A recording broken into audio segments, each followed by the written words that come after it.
Hey, yo, rookie, welcome to the NFL. OTAs have started. Training camp is coming up. The summer is here. We are in June. We are just months away from the start of the regular season. Brendon Albert is here. I'm Adrian Fedkiw. We're talking about some rookies and some camp battles, and maybe some rookies can win some starting jobs this upcoming summer. What are you doing there, Brendon? What's up? Hey, Adrian, what's going on? Yeah, really excited to talk about the rookies today. We got into this point in the NFL, and rightfully so, of how much millions of dollars these guys are getting. When you're getting drafted, it's okay, how can you walk onto the field and compete right away? But one of the things, and I talked with a couple NFL vets, couple guys one guy named Danny Muir who played for the Raiders, and I asked him once, what's it like being a mentor, knowing that you're there for a mentor? And he kind of laughed and looked at me, and he's like, I'm not anyone's mentor. He's like, when I'm in the NFL, my job is to win the starting spot, get paid as much as possible, and provide food for my family. So when we talk all the time, and we're going to talk about that today, oh, well, this guy, he's serving as a mentor for this rookie. Yeah, BS. That guy doesn't care anything about the rookie. He's just saying, I got to win the starting job to keep providing for my family. So it'll be really interesting talking about these rookie battles upcoming this season. Yeah, so here's how we're going to approach this. All right, so we're going to do an Eagles-based rookie camp battle show right after this. So we'll do like a quick 10-minute bit on that. But for this show, we're going to look at all the teams, all 31 teams besides the Eagles. So 31 of 32 teams. So not all 32 teams, but 31 of 32 teams. And we're going to start with the sexy talk because that's what you guys want to hear. So we'll start with the quarterbacks, then we'll go running back, and we'll just kind of go through everything. So camp battles at quarterback, two I'm looking at in particular, but I wanted to start with the one in Houston. Tom Savage, Deshaun Watson. Who's going to win that battle? It's a tough one, Adrian. It depends on how we define win the battle. I'm going to define it as who's going to be week one starter, and it's going to be Tom Savage. And I think that's the right move. We talked all the time about in our past shows about how we're coming from a college-style offense going to a very traditional pro-style offense, what Bill O'Brien wants to run heavy, under-the-gun stuff, very traditional stuff. Tom Savage still has that, and the biggest thing for Deshaun Watson is just getting used to footwork, getting used to being a full read quarterback and not a half-field read quarterback. Tom Savage is going to win the starting job. Although Watson's going to get sprinkled in, I would probably say Watson will be a starter by week 6 to 7 kind of thing, of course, bearing any injury.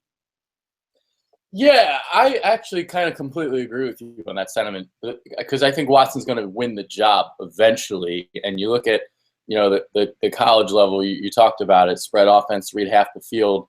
He's got to get used to some of the NFL concepts.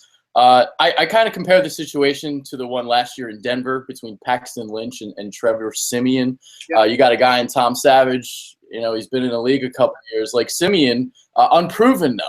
So you're going to start these guys week one, and Paxton Lynch actually to me had more inexperience than Deshaun Watson. So Lynch to me, it made sense for him to kind of sit the year, even though he had a couple starts sprinkled in.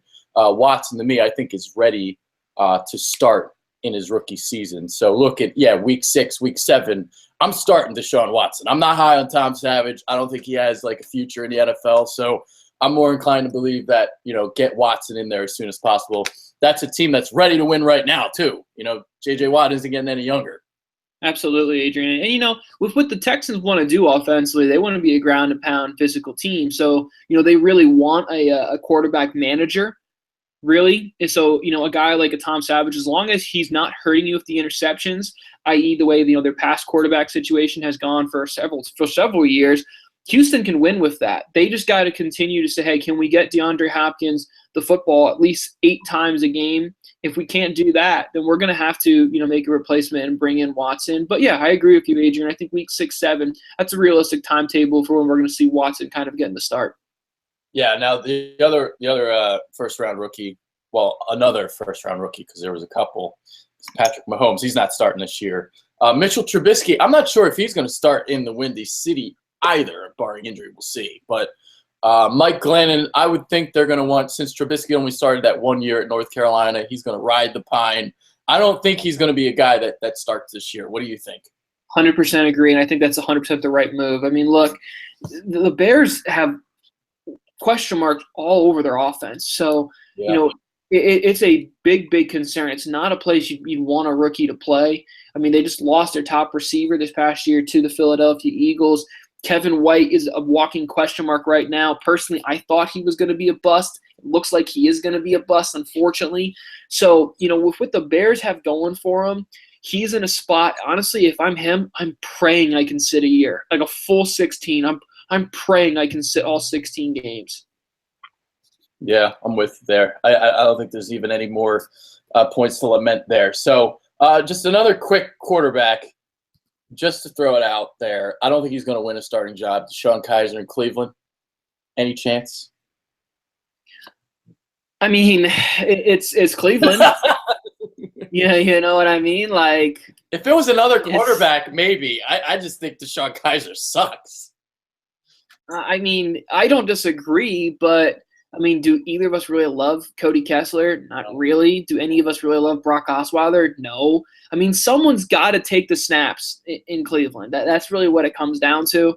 I mean, I think if I'm Cleveland, I'm going to kick the tires on Cody Kessler more. I'm going to try to see if I can keep Osweiler as my 2 quarterback, and I would love it if I could keep Kizer as my 3. And then if I get to week 8 and 9, and, the Browns are sitting there with 2 or 3 wins, as we kind of expected, and that's completely normal for what we'd expect. Then maybe you let Kizer get the second half of the season, and you kind of split it. I think that would be a really smart thing for Cleveland to do. Split the season in half. Give Kessler half the season. Give Kizer the back half of the season so he has time really to grow into it. And then if you decide, hey, neither of these guys are really great, that's fine. You're still going to be a top 5 pick in the NFL draft next year, and we know how many good quarterbacks are coming out. So if that works, then Cleveland has done their due diligence on both of their quarterbacks of the future and said, hey, yes or no, these guys are it. We can move forward. I just think it'd be a bad move to really let Osweiler play. Personally, if I was Cleveland, I would just get him off the roster. But unless you're saying, hey, we're fine with keeping him and just keeping him as our emergency quarterback, I just wouldn't let Osweiler play because I want to see Kessler and Kizer develop so I can make a well-informed decision when it comes to 2018 draft. Yeah, I thought Kessler flashed some. Just a little something last year. He had a couple of good games. So, yeah, I kind of like that logic. Kind of give both of them half the season. But if Kessler is performing really, really well, I'm going to keep starting him. Yeah, that's fine too. Yeah, that's the way I'm kind of looking at that. All right, let's move on to running back. And there's going to be a couple really, really good camp battles out there at the running back spot. The first one I wanted to focus on is the one in Cincinnati because you got a trio there. You got Gio Bernard, Jeremy Hill, and now you throw in Joe Mixon. Dude, that's a really intriguing camp battle there. It's a very intrigued camp battle, and it's a really intrigued fantasy battle because this is a really, really unique situation what's going to happen. Now, Giovanni Bernard got a new contract after his rookie deal, so they obviously want to keep him in it. But realistically, Giovanni Bernard's never going to grow into a true full 3-down back. He's never going to be, and that's fine. There's nothing wrong with that. His future is a Darren Sproles, and Sproles has played 10-plus years in the NFL. So he's doing okay with life. So then it really becomes, well, is it Hill or Mixon? Well, Hill's up in his final deal, and they haven't signed him. They drafted Mixon for a reason. Mixon is really the hybrid between the two. I think Mixon's going to be the starter very early, if not week 1, very, very early. Giovanni getting some of the sprinkles carries, and then Hill maybe some goal line touches, or he's there in case someone gets hurt. Yeah, I think Mixon's starting from day one. I think he's basically a combination of the 2 running backs because like Bernard, he can catch the ball out of the backfield, and like Jeremy Hill, he can run between the tackles. I think Mixon is explosive. I really like the tape that I saw. Obviously, his off-the-field stuff is what pushed him to the 2nd round. So this kid is a first-round talent.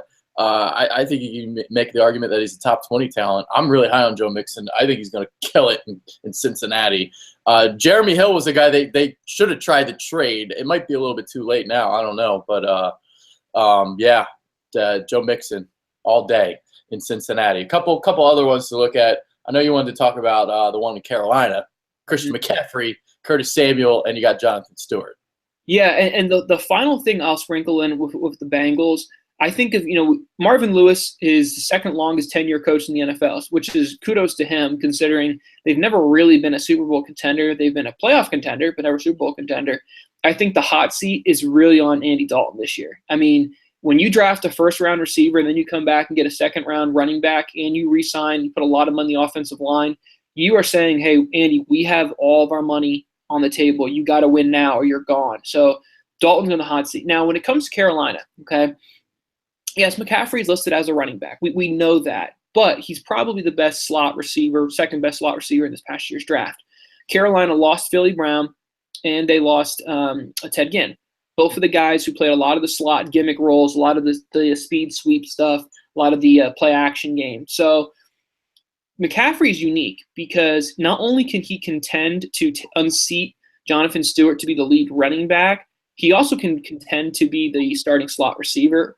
Personally, I would think McCaffrey stays as the second running back intentionally so he can still get snaps out at slot receiver. If he becomes a starting running back, he's probably not going to get that much snaps out in the slot receiver. So Curtis Samuel is probably going to be a guy, he'll start there, but as soon as Jonathan Stewart comes in, McCaffrey goes to slot and Samuel sits the bench.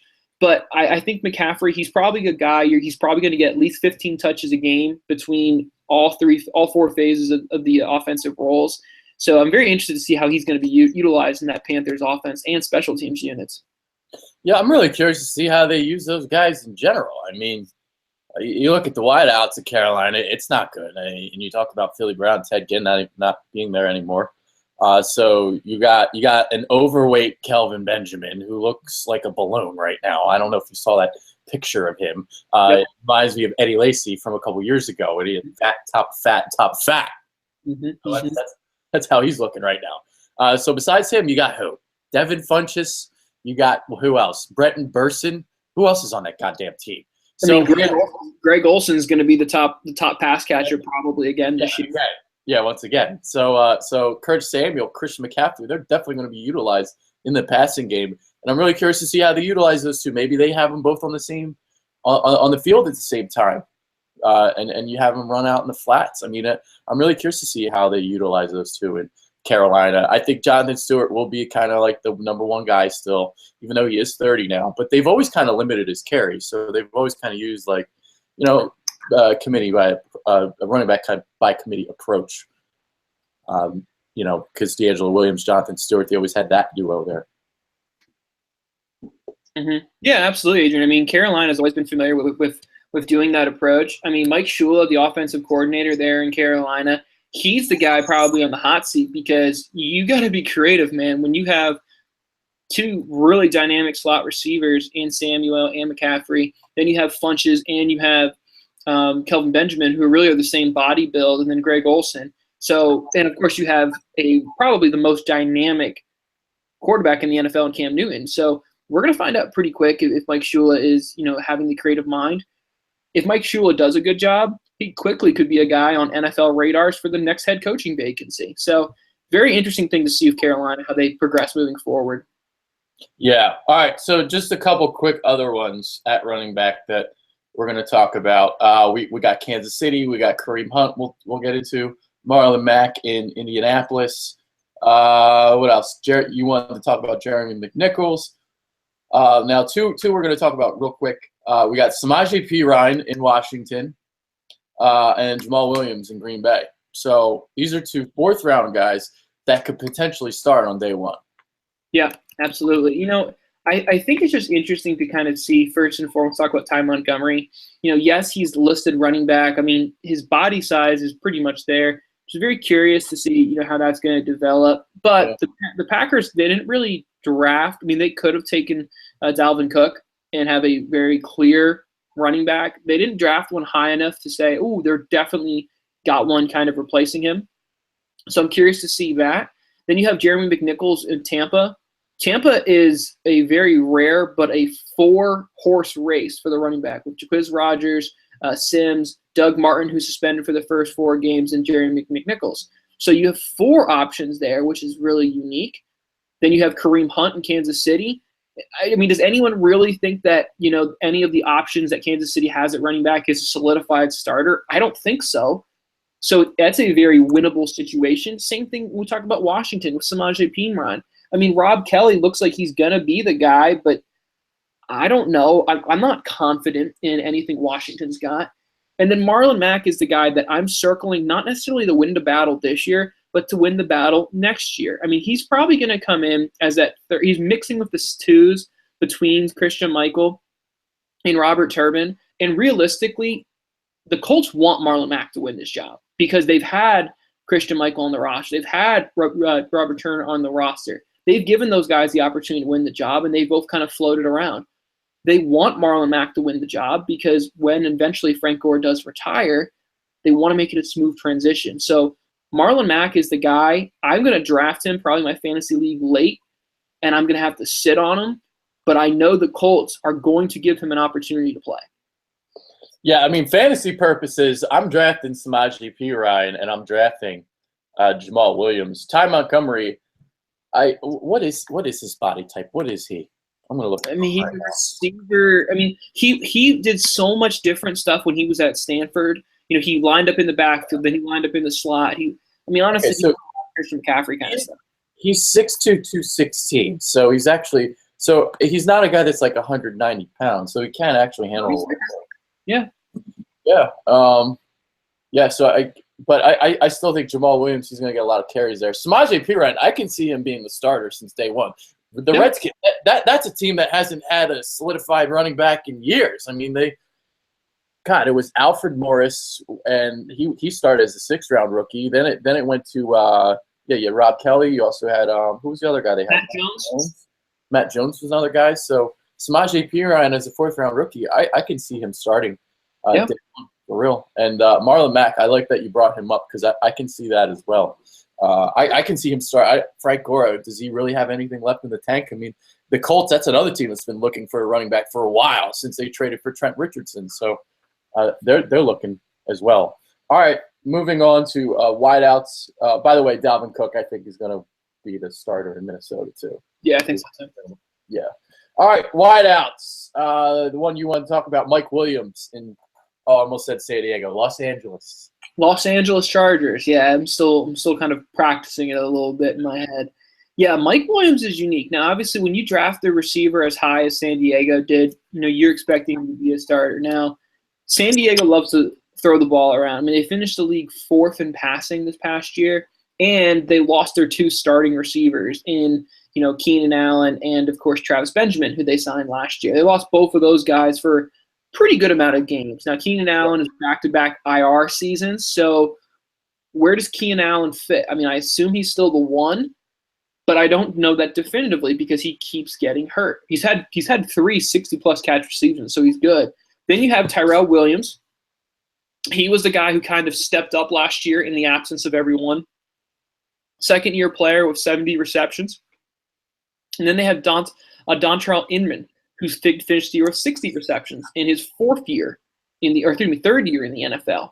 So when Mike Williams comes in, he's coming into a receiving core of 5 guys who have caught over 50 passes in the NFL. That's very, very rare. Now, in a situation like San Diego, they're going to play with 3 receivers on the field. So my guess is going to be Mike Williams, Keenan Allen, Travis Benjamin are going to be your 3 guys. But it's a big competitive room. Fantasy-wise, yeah, he's probably going to put up a lot of good numbers, but there's a lot of guys who can catch the ball. And we're not even talking about Hunter Henry and Antonio Gates, and they have a pretty good back out of the backfield too. So there's a lot of options in San Diego. Los Angeles. Yeah, I think you said San Diego a couple times. I did it too. I've done it plenty of times already as well. So, yeah, you look at that situation. I mean, it seems like Phillip Rivers just makes wideouts every single season. Yeah. Tyrell Williams, Dontrell Inman had huge seasons last year, as you referenced. And Rivers is a guy that kind of likes to loft it up and let his receivers go get it. And you look at Mike Williams' playing style, that's exactly what he does. So I think that's a perfect wideout for Phillip Rivers to throw the ball to, and a perfect situation and fit for Mike Williams there in Los Angeles and not San Diego. Sometimes when we look at the draft, the draft isn't always necessarily about winning Super Bowls. Now, that's what every team is about. But this draft that the Chargers had, they drafted the 2 top-ranked interior guards, which were a big, big need. So they replaced those 2 guys, which is a huge thing. Then they go out and get arguably the best receiver in the NFL draft this past year. So Phillip Rivers, he's going to be able to ride out the rest of his career pretty happy knowing that, hey, the Chargers gave me everything to kind of make my offense go, which is pretty unique opportunity. So Yeah, Mike Williams, he's in a pretty good spot. I'm just curious to see what his receptions is going to end like. I'm going to guess probably about 50, 60 balls. Yeah. All right. So the thing about this show that you said before the show, no does. No does. John Ross is obviously going to be starting in Cincinnati. We know that Corey Davis is going to be starting in Tennessee. And actually, there's another one that might be starting. This one was in the second round. He might be starting in Buffalo. Zay Jones starting alongside Sammy Watkins because they lost Robert Woods. I think Zay Jones is going to be a starter there in Buffalo. Oh, 100%. And Buffalo's one of those teams that I would not be surprised in the slightest. They go out and sign Jeremy Maclin. Now that he was they need Jeremy Maclin. Yep. Because look, I mean, it was interesting to me that if I remember correctly, the Bills did not pick up the option on Sammy Watkins. As great as a talent Sammy Watkins is, he's a big injury bug. He's one of the few receivers in the NFL who a team actually traded 2 first-round picks to go and get. And when the Bills got him, everyone said, oh, he's a stud, and he just hasn't been able to stay healthy. Zay Jones is going to be a starter. He's probably going to catch a ton of receptions. And if they sign Jeremy Maclin too, I still think Zay Jones is a starter. But yeah, it's a good one, Adrian. I think he's definitely in that mix too. Yeah, I got no other ones at wideout. You got any you can think of? Any others? I got one kind of one that's going to be an interesting one. Josh Doxson didn't play a single snap last year for the Redskins. He was on the IR. So technically, he's going to come into the NFL as a 2017 rookie. His contract won't reflect that, but he will technically be available for win Offensive Rookie of the Year. He's going to walk into, honestly, a better situation than he would have came in last year in Washington. The top 2 receivers left Washington. They signed Terrell Pryor. With all due respect to Terrell Pryor, at least for me, I'm not convinced that he's still a stud receiver. I've only seen it 1 year. So Josh Doxson's going to come into a place where he can catch a lot of balls. He might be the best rookie option of receivers this year. It's interesting. And I like him as a route runner. Now, all right, here's a question I'll pose. Which receiver has, I don't want to say the most yards, which receiver will have the most impact? Rookie guy. I get the sense that it's going to be John Ross. Yeah. Yeah, I mean, it's a fair one because John Ross is one of the few guys who's actually going to get back there and return kicks and punts too. So he's kind of got a leg up there. I'm going to go with Corey Davis just because I think he has the least amount of true competition around him. And I think he's in the best situation with a good run game, good quarterback, good every situation around it. It's just very solid, and he has the least competition as far as receivers. I think Corey Davis is going to be the guy with the most receptions, points, all that good stuff this year. I definitely think it's going to be he or Ross because of the competition, Mike Williams in Los Angeles. So Corey Davis, less competition, and then you look at the other situation for John Ross. AJ Green's going to open up the field for him too. So you look at both of those. All right. Let's see. Moving on to another position, tight ends. I'm trying to see what I got at tight end. I know I have one. Okay, Tampa Bay. This is a good one. O.J. Howard and Cameron Brate. O.J. Howard falls to number 19. Tampa Bay takes best player available. They take O.J. Howard, but people don't know Cameron Brate is pretty damn underrated. Had a really good season last year, but I would think O.J. Howard would take that spot. Oh, there's no doubt in my mind. I mean, there's no doubt in my mind. Honestly, O.J. Howard is my early pick for Offensive Rookie of the Year before even taking a snap. I mean, with the situation he's going into, I mean, he's got stud receiver Mike Evans one side. He's got slot Deshaun Jackson. They got Chris Godwin. They got Humphreys as another little slot receiver. They still have Vincent Jackson. They have a very good quarterback. I think O.J. Howard is no doubt in my mind going to be the starter. Cameron Bates is a great tight end. I don't want to belittle him, but I think he's probably a top 15. And O.J. Howard has the ability to be a top tight end in the league one day. I think he's going to come in and start right away, personally. Yeah, I think Cameron Brate's a top 15, top 20 tight end right now. But O.J. Howard, I mean, that guy he's got top 10 potential in his rookie season already. So he's going to win that job. Other ones, you got a couple no-does, I guess. Evan Ingram's going to be starting tight end, I think, in New York. Yep. because they have no one else there. Right. Gerald Everett, I think, is going to be the starter in Los Angeles with the Rams. Tyler Higbee and Hemingway are your other tight ends. I mean, I don't see those guys challenging Everett. And David Njoku is going to be the starter in Cleveland. So no battles, really. Nope, no battles in tight ends. I agree. No. All right, moving on to tackles.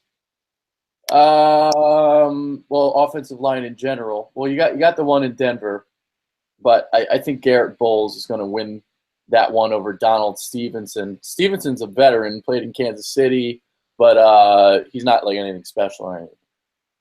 Yeah, I mean, look, there was a glaring need there in Cleveland in Denver to get an offensive tackle who's a nasty SOB and he's very athletic.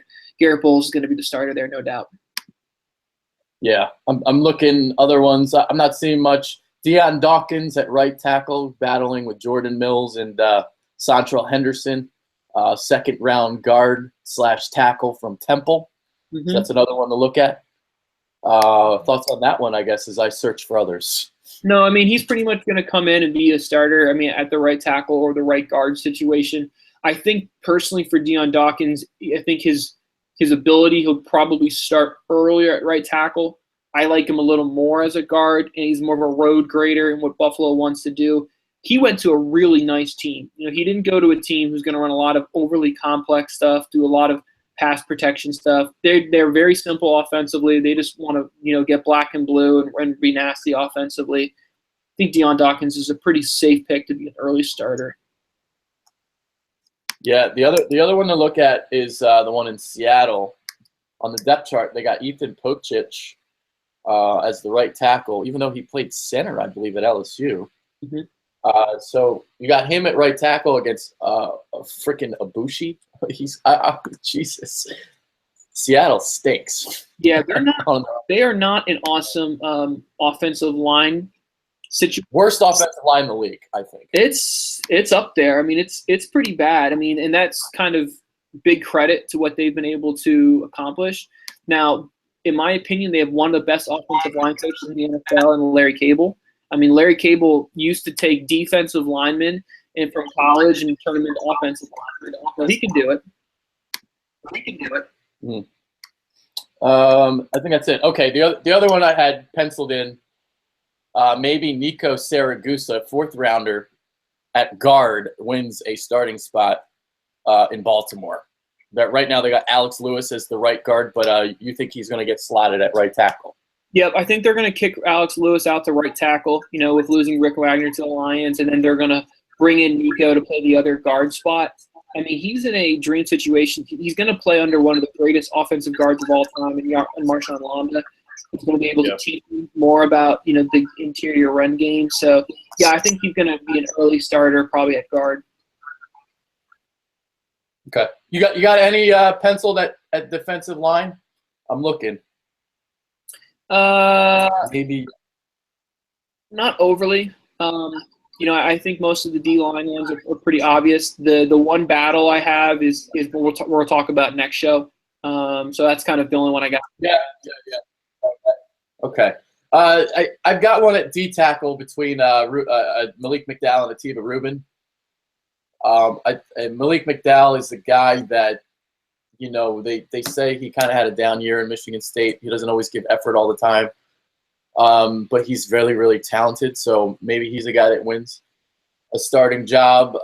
And I don't think Taco Charlton wins the DN spot, but you know, it's interesting. They moved Tyron Crawford from D tackle to DN there in Dallas.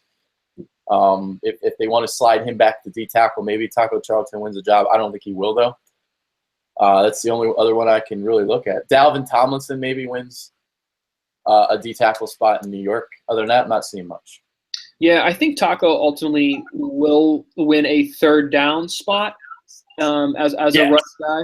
You know, with the Cowboys, he'll probably sprinkle in into a little more stuff as the season goes on. But yeah, I mean, that's pretty much the big ones, Adrian. Yeah, actually, we forgot about a tackle. Cam Robinson out there in Jacksonville. Is he going to beat Jeremy Parnell or Mr. Albert? Yeah, he's going to probably start the year behind Brendon Albert, but I think he ultimately is going to win a guard spot if that's the case. I Yeah. think they'll give him the side to come inside. I mean, look, with the way that the Jaguars are starting to revamp the offense, they want to be nasty, and the best thing you can do is just have a lot of interior push from those guards. So if Cam Robinson doesn't win the tackle spot, that's fine. Go put him at right tackle and be a road grader. Yeah, I would say either let him start at tackle instead of Jeremy Parnell on the right side because he's best as a run blocker. And you have Leonard Fournette now. You want to play power football. I mean, I'm putting him either as the right tackle or hell, I'm putting him at guard right away. Yeah, because of that run blocking. I'd like to put him at guard because I know Leonard Fournette is very, very dynamic in a power run scheme and lots of offensive power calls. And I'm going to put my guards be real good SOBs, and putting Cam Robinson as a guard spot I think is really going to help complement Leonard Fournette really well. Yeah. All right, linebackers. We got Reuben Foster in San Francisco. Where does he go? Does he start at outside linebacker? You got Navarro Bowman. They're switching to a 4-3. Navarro Bowman's going to play middle linebacker. So outside linebacker, you look at who are the starters? You got Malcolm Smith and who I got here is the other one, and Ahmad Brooks. So I think he starts day one as an outside linebacker. Yeah, I think playing inside. I think so too. I think he's going to start as the will linebacker. The guy that he reminds me most of has been Levante David of the Tampa Bay Bucks. He's one of those guys that, yes, he lists as an outside backer, but because so many, we spend 60% of our time in sub packages and dime, he's going to kick inside and look like a inside backer, but towards probably the passing weakness. So he'll still get a lot of one-on-one matchups with tight ends and backs, and honestly, that's what he's going to be very, very successful at. So I think he starts as a will backer, but again, because we see so much stuff in dime and nickel packages, he's going to line up and look like he's a middle backer to your average fan. Yeah. The other one to look at, Hassan Reddick in Arizona. Reddick can play any position there in the front seven, basically. They have him listed right now as an inside linebacker. You look at that battle, potentially battling with Carlos Dansby. And they also have, who else? Who's the other guy? Oh, Deion Buchanan. So, Dansby's getting up there in age. Maybe they'll let Reddick beat Dansby out and cut Dansby or something. Yeah, I think so too. And the unique thing is when the Cardinals really want to get after the quarterback, they can very easily do a whole bunch of funky stuff with their unit. They have a very, very fast defense, which is awesome.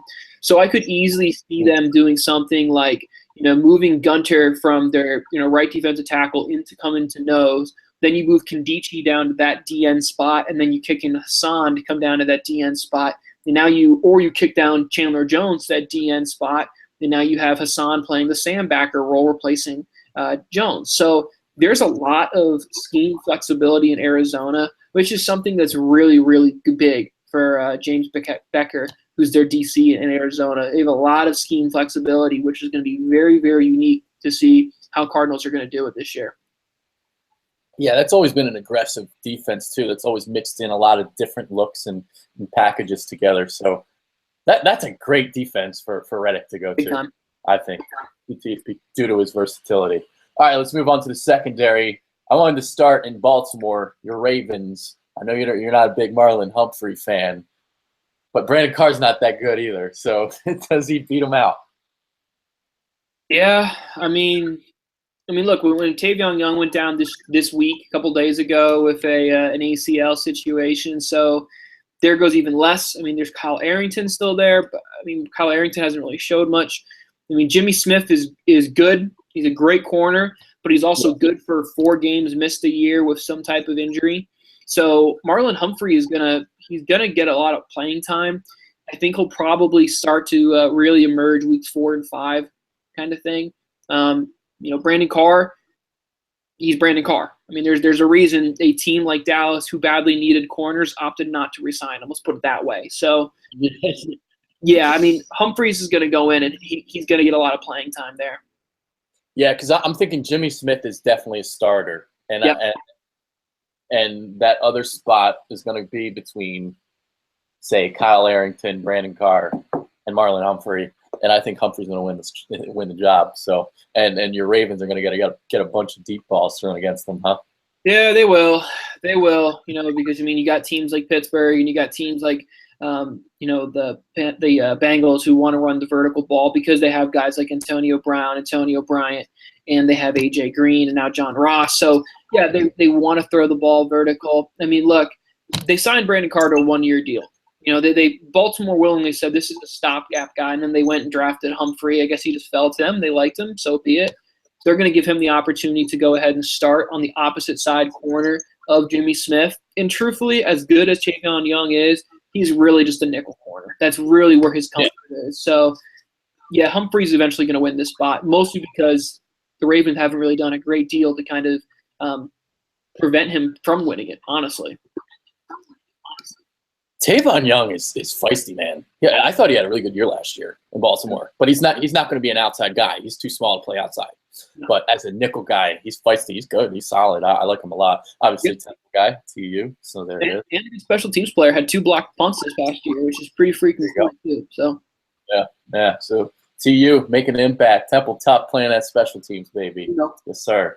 All right, another cornerback spot to look at in Tennessee. Adoree Jackson, does he start right away? You look at their potential cornerbacks. LaShawn Sims, Logan Ryan, Bryce McCain. I think Logan Ryan's kind of underrated. Bryce McCain's like, okay, but Adoree Jackson, that's a job for the taking. But Jackson is a guy to me that has more of a learning curve than the other corners. I think he has a lot more. Do you agree with that? More to learn than some of the other guys? I didn't like his tape last year. He's a guy that needs to learn some technique, shit like that. Yeah, I mean, we talked a lot about Adoree Jackson. I called him like casino corner because he played so much trail technique, intentionally baiting the quarterback to throw something, and then and he's able to then use his athletic ability to catch up and get it. Now, you know what? He probably is going to look really good against a team with rookie quarterback situation in Houston. He's going to be able to look probably pretty good against Jacksonville. But Andrew Luck is going to tear him apart twice a season if he tries to play that trail tech, especially against a guy like, T.Y. Hilton. There's no such thing as trail tech against T.Y. Hilton. That's just called chasing at that point, Yeah. So, I think he's one of those guys. He's going to probably start opposite of Logan Ryan. He's also going to start as their return man. I mean, that was his big benefit for him. So, yeah, he's going to be a starter for them. I'd probably say by week 1 or week 2 even, he's going to have a very easy track to go in and be a starter. As long as he doesn't let his tendencies of trail tech and then gambling on the corner on the pick, he'll be okay. Yeah, I'm inclined to believe he's going to start week 1 too, even though I do think he has a learning curve. But because of the competition around him, I think he's in a position to win a job. And yeah, he's a casino corner. I if you remember, I had him pretty high on my cornerback list, and Tennessee went and got him in the first round, which was a little bit surprising. So, because he was slotted to be like a second-round guy, I think I had him 4th. So I like him. Other spots to look out for. I think the one in Indianapolis. I think Quincy Wilson might be able to win a job. Yes. You look at you got Vontae Davis on one side. Obviously, he's your starter, but on the other side, you're looking at Rashawn Melvin, Quincy Wilson. Quincy Wilson might be able to win that job. I agree. Indianapolis to me, of all the teams in the offseason, they were the winner of the offseason. Now that we're looking at free agency and NFL draft, they addressed a ton of needs, both getting quicker off the edge, getting more pressure, getting a big safety help, getting another corner. Yeah, I agree with you. Quincy Wilson's going to be a starter. Malik Hooker is undoubtedly a starter, for them as well. Yeah, that's a no duh. Yeah. Let's see other ones, because dude, we know about the cornerback class coming out, and we're gonna get into like the transition from college to the NFL in our next video that we do, and how difficult it is. We might see a bunch of rookie corners start. Another one I'm looking at.